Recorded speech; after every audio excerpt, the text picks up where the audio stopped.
সমক্য এই ৰাম যতে কবুলিলা মানে সকলে যুগুটি মিছাতো হাপিলা দুখ কৰিলা হাসতি। সতিক বুজাইছে যে তুমি মিছাই বিষ্ণু ভকতক মানে হাপ দিলা। বিষ্ণুত ভকত যিটো হুৱই শুধ হেব কিঞ্চিতে কুমন্দ দেখিবা কন পাৰয়। বিষ্ণুৰ যিজন ভকত তেওঁ কিঞ্চিতো মন্দ কৰ্ম দেখিব নোৱাৰে দেৱা।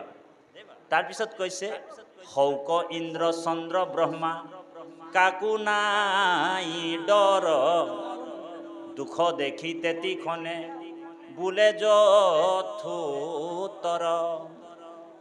তাৰপিছত কৈছে যে হিংসায়ে নুবলয় কেও নুবোলাব ৰাগে এতেকেহে ভকতক তই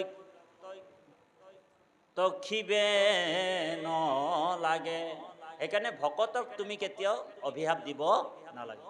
বিষ্ণু ভকতক তুমি কেতিয়াও অভিশাপ নিদিবা বুলি ক'লে দেই।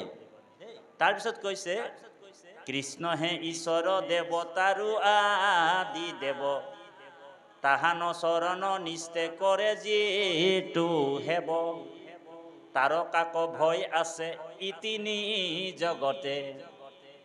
তাৰপিছত কৈছে এই যে কৃষ্ণৰ ভকত এই তিনি জগতক কাকো ভয় নকৰে, মানে ভগৱানৰ যিজন ভকত হয় সি কাকো ভয় নকৰে বুলি কৈছে। আৰু কৈছে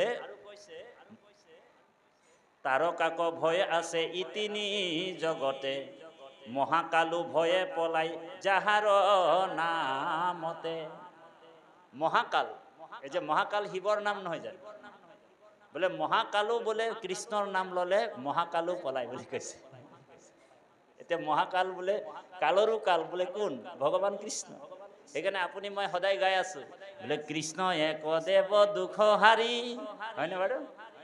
কালমাই আদিৰো অধিকাৰী কৃষ্ণ বিনে শ্ৰেষ্ঠ দেৱ নাহি নাহি আৰু সৃষ্টি স্থিতি অন্তকাৰী দেৱ তান্ত বিনে আনো নাহি কেব এ জানিবা বিষ্ণুহে সমস্ত জগতে হাৰ। সেইকাৰণে পাৰ্বতীক বুজাইছে কি বুলি কৈছে যে স্বৰ্গ নৰকত যিটো পৰম মুকুতি তিনি একে তুল্য যাৰ হৰিত ভকতি।